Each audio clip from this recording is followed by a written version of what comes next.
Hello guys, welcome back to my channel night and classes for nurses. आज हम पढ़ेंगे concept of disease. हम already पढ़ चुके हैं कि इलनेस क्या होता है, इलनेस को कॉज कौन कौन सी चीजें कर रही हैं। अब इलनेस तो हम पढ़ चुके हैं, इलनेस क्या है, एक सब्जेक्टिव डाटा है जो पेशेंट देता है।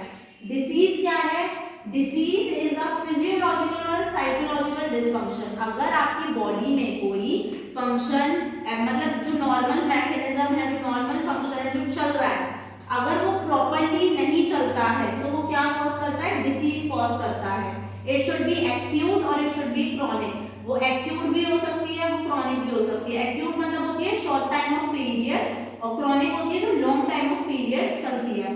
तो डिसीज इज फिजियोलॉजिकल मतलब जो बॉडी के, साइकोलॉजिकल जो मेंटल इलनेस कॉज करते हैं, मेंटल डिसफंक्शन कॉज करते हैं।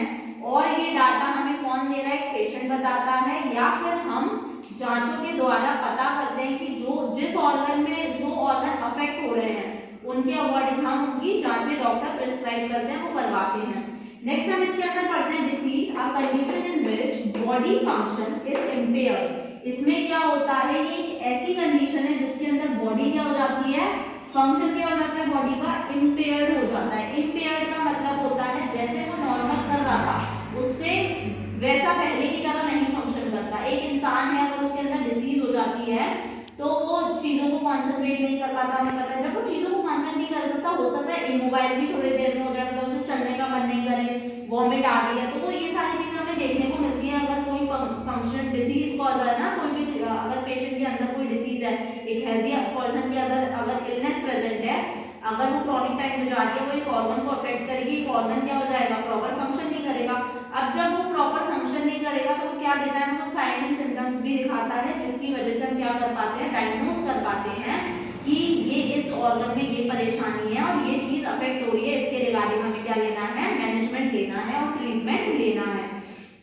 तो जब ये इम्पेयर्ड हो जाता है फंक्शन, तो ये क्या करता है, डिपार्चर, ये चलता है किसमें, डिपार्चर मतलब एक स्टेट से दूसरी जगह पर जा रहा है। एक स्टेट से ये हेल्थ की तरफ जाकर ये क्या कर देता है, ऑल्टरेशन कर देता है। ऑल्टरेशन का मतलब होता है डिफरेंट डिफरेंट मैकेनिज्म में मतलब ऑल्टर्ड हो जाता है, डिसफंक्शन हो जाती है हेल्थ, बॉडी इंटरप्ट हो जाती है। बॉडी इंटरप्ट का मतलब है बॉडी फोकस नहीं कर पा रही है आपकी एक पर्टिकुलर फंक्शन को करने में, तो ये क्या हो जाएगी, इंटरप्ट हो जा रही है, परफॉर्मेंस नहीं कर पाओगे अच्छे से। और जो वाइटल फंक्शंस है वो क्या हो जाते हैं, इम्बैलेंस। वाइटल फंक्शंस कौन कौन से होते हैं हमारे, जैसे कि जो टेम्परेचर है बॉडी का वो भी डिसबैलेंस हो सकता है, वो डिसफंक्शन हो सकता है।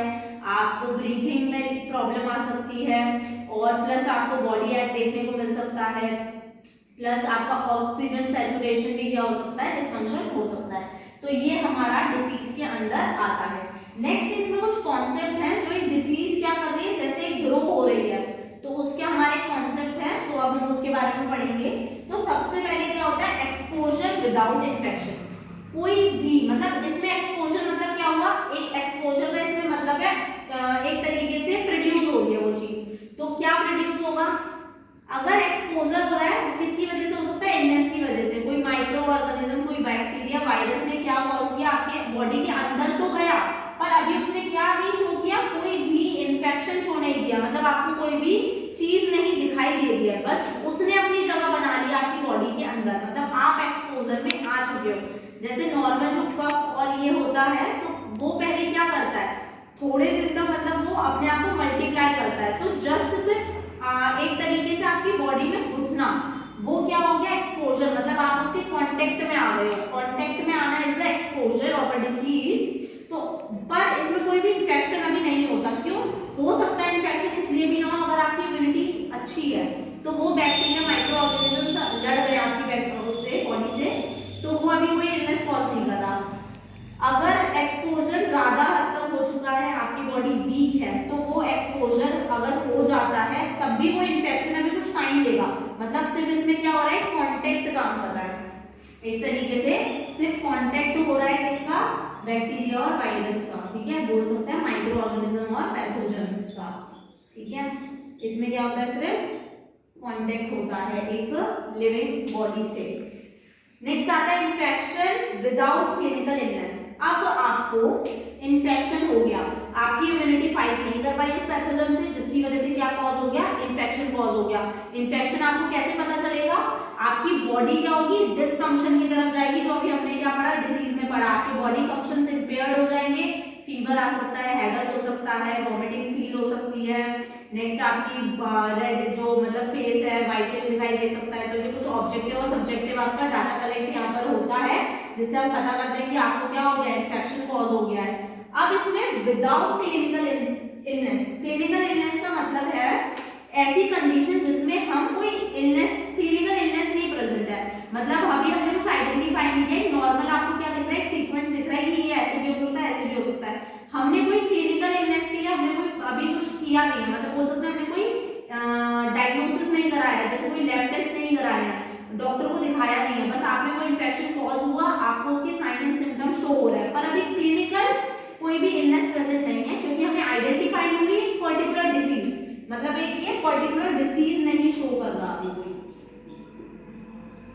Particular disease not identified here.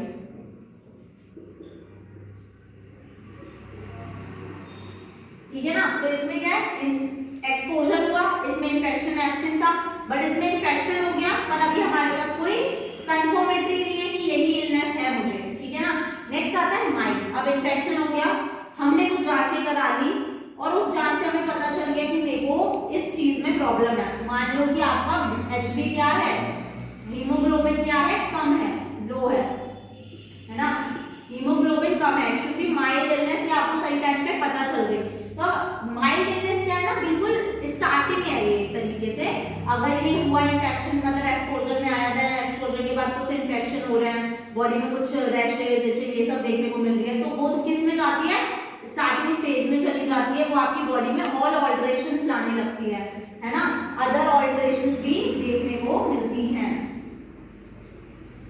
ठीक है ना, अदर ऑल्टरेशन भी इसमें हमें देखने को मिलती है। तो ये किसमें आएगा, माइल्ड इलनेस। माइल्ड मतलब स्टार्टिंग फेज हो गया एक तरीके से कि वो डिसीज क्या कर रही है, थोड़ी थोड़ी आगे बढ़ रही है। नेक्स्ट आता है सीवियर।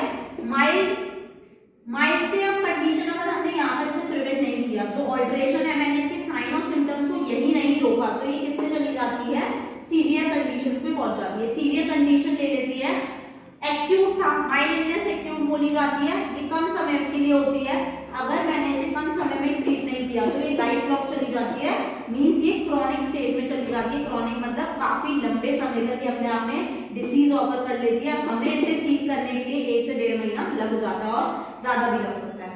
देन अगर सीवियर डिसीज में पहुंच गए हो तो आप फिर उसे क्योर नहीं कर पाओगे, वो डेथ की तरफ ही जाएगी।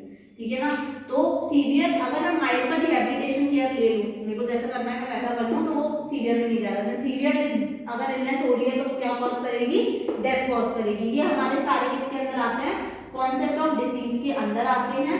अब इसमें भी जो हमारा डेथ और सीवियर डिसीज है, ये हमारा क्लिनिकल डिसीज के अंदर आता है, क्योंकि हमने इसमें डायग्नोस करा, हमने चीजों को इसमें डायग्नोस करा कि कौन कौन सी ऐसी डिसीजेज और किस किस कारण से हुई है। मैंने ब्लड टेस्ट कराया, डायग्नोसिस कराया, लैब टेस्ट कराया, सोनोग्राफी, अल्ट्रासाउंड ये सब कराया, तब मुझे पता चला कि ये सीवियर जो इलनेस है इसके कारण है। रूट क्या है वो मेरे को पता चला, तब मैंने क्या लिया, क्लिनिकल डिसीज के अंदर इसको लिया।